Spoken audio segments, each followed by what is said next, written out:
Hey everybody, this is Patrick, and today we're going to check out another game in my library, one that I've actually recently just beat, and that I wanted to kind of do a showcase of before I throw it in the back, or in the, I guess on the completed shelf, not the backlog, it's already done. This is Penumbra Overture, I think that's how you pronounce it. I'm just going to pronounce it like that because I don't know how else you'd say that word. Penumbra Overture. It is the first in a 3-game trilogy. Developed by Frictional Games in 2007. Frictional Games is the same studio to go on to make Amnesia The Dark Decent and Soma more recently.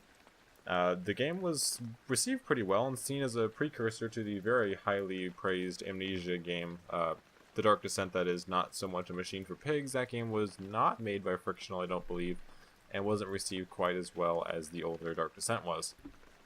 This game, it's interesting. I'm going to try a different style of view on this one, where we're going to do not so scripted. I have some notes for me to cover, but I'm going to just try to get in here and show you some of the stuff I'm talking about here. Again, this game's from 2007. It is running at, like, it is supporting, I don't know what that.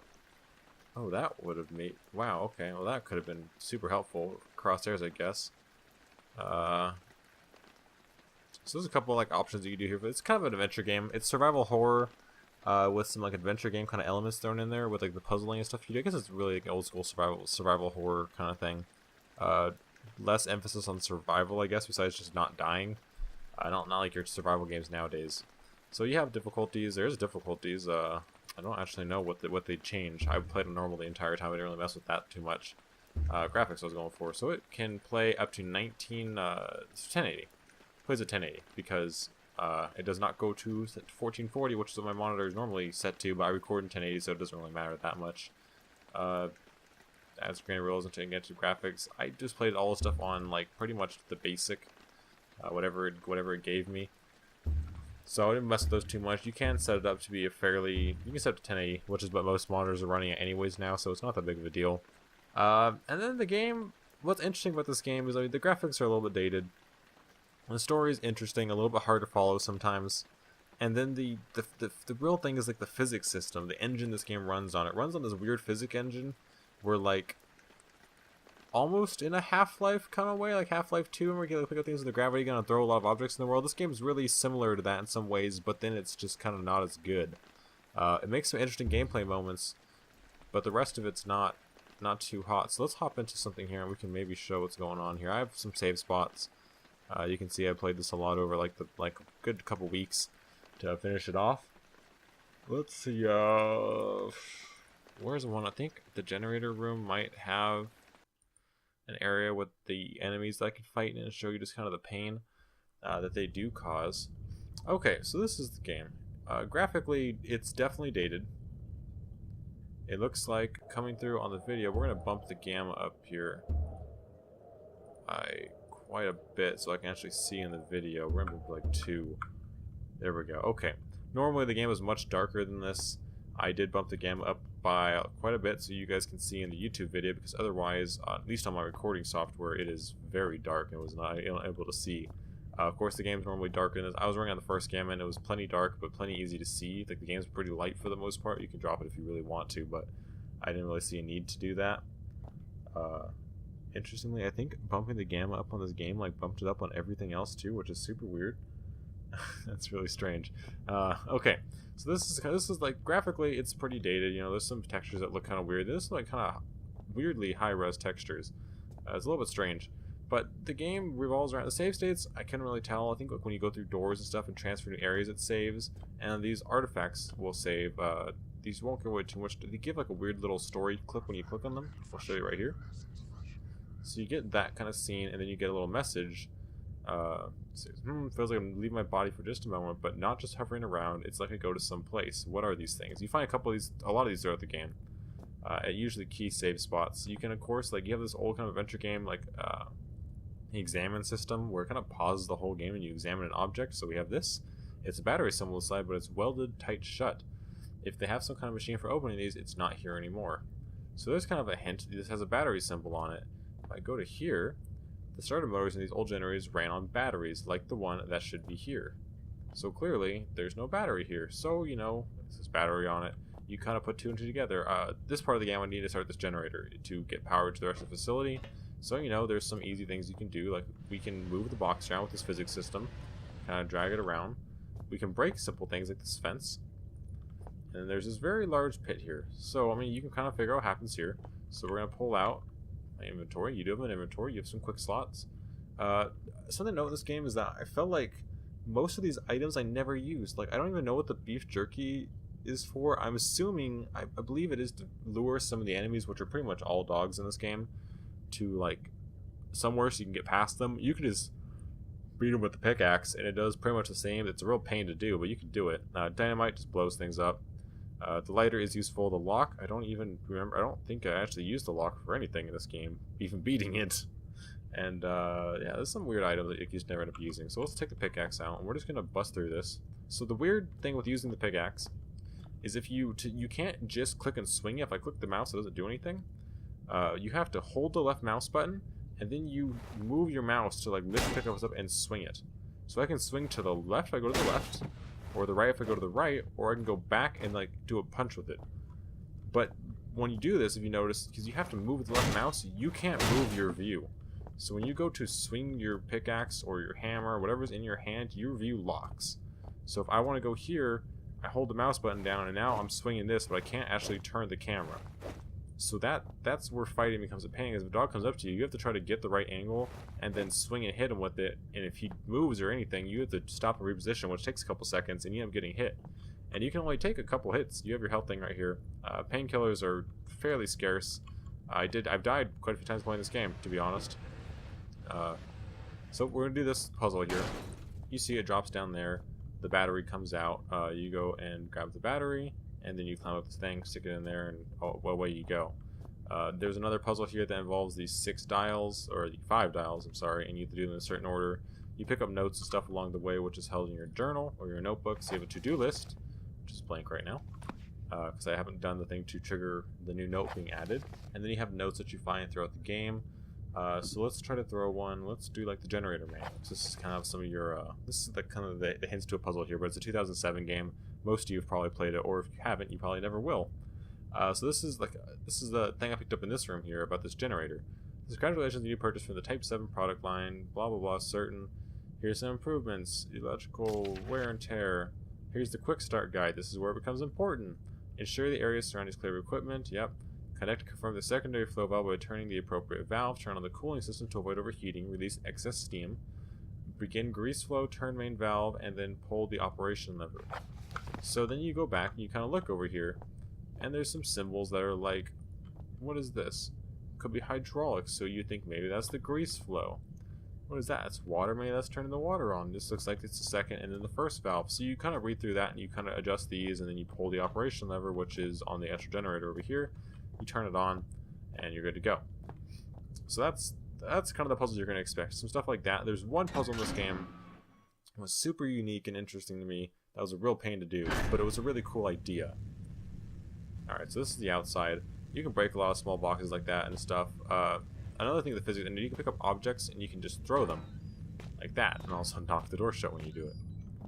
Now that's useful because fighting dogs in this game, as I said earlier, is a giant pain in the ass. There are quite a few of them.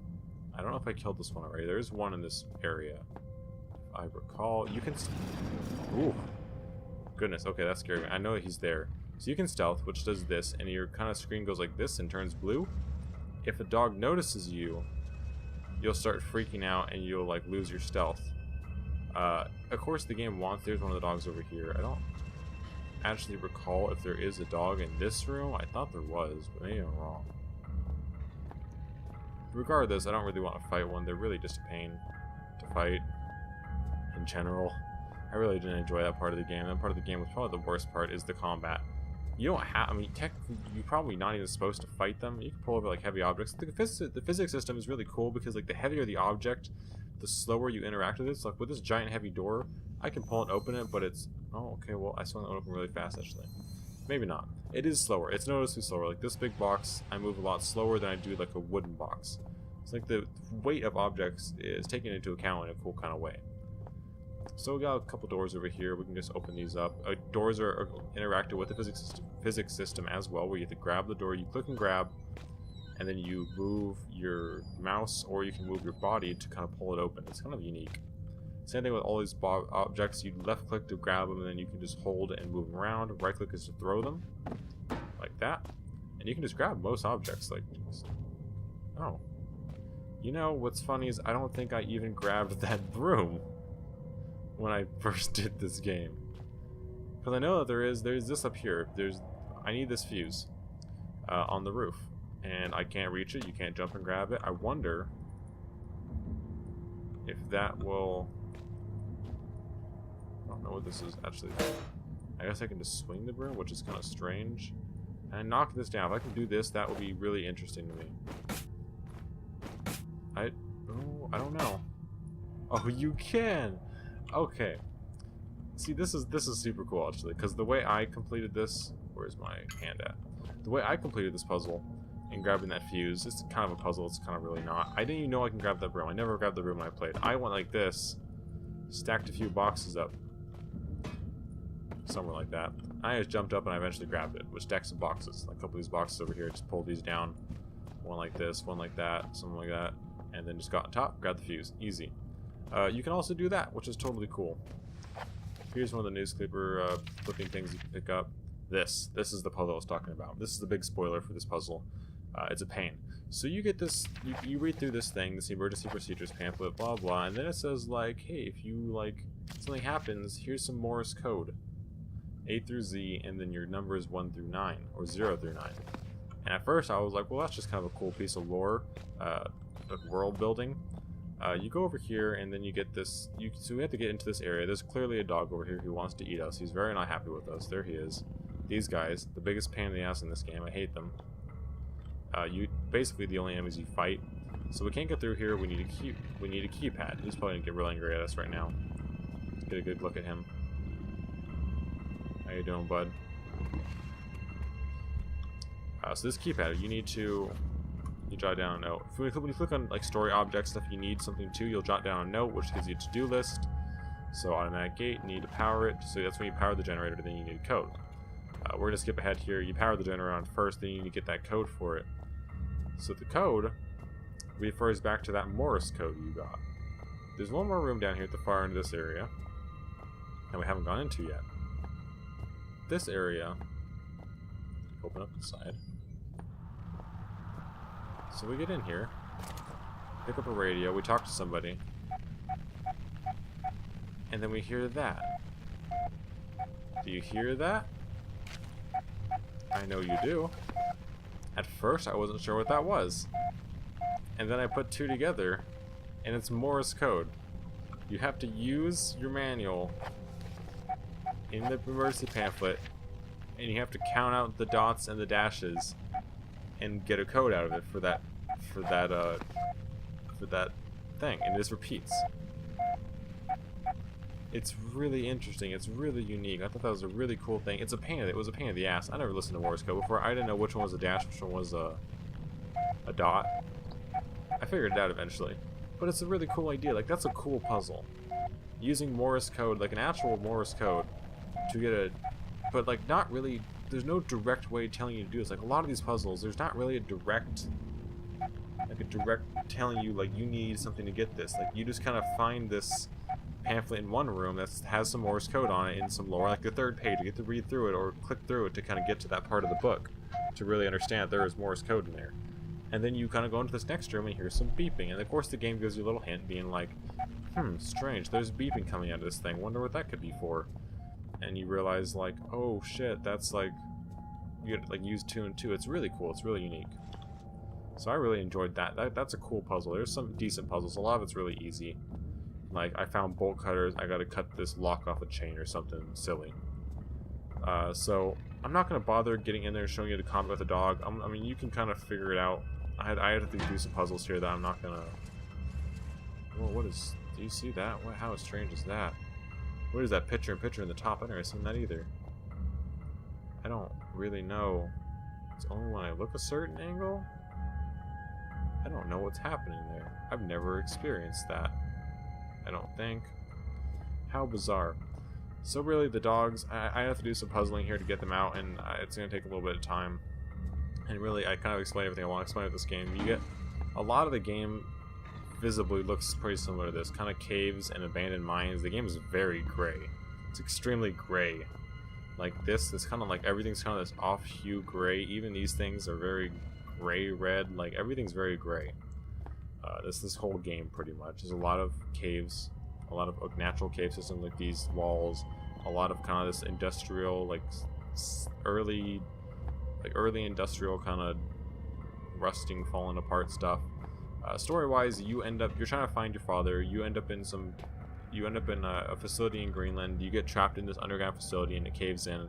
So now you have no way out, and you're trying to find a way out by going deeper into the facility. So that's kind of what you're doing here. The game's it looks pretty much similar to this throughout it. There's some cool kind of scenes. The dogs don't look that great, to be honest. And the way you fight them for the most part is there's a couple strategies. You can just run and hide and use like your beef jerky or whatever that is to kind of throw them off and kind of sneak around them.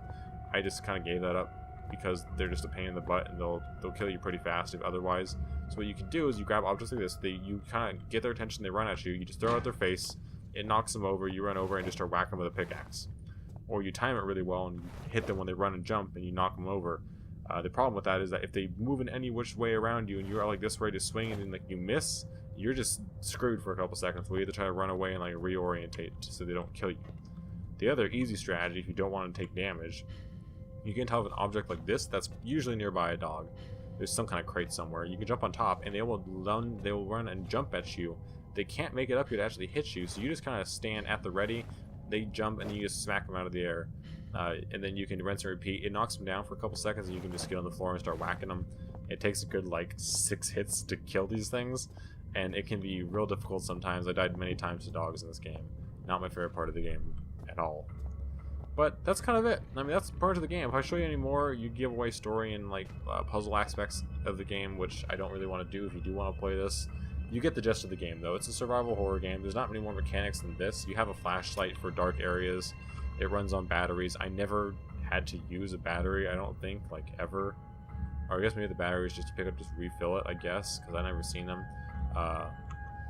You have other things, a flare, which pretty much just replaces your flashlight for the most part. You can throw it, I think. Maybe you can't throw it. I don't know. You have a flare, replace your flashlight, I guess, if you run out of power or something like that. You also have a glow stick. It says it's a decent fallback. So you have like these extra things you can do, I guess, if you run out of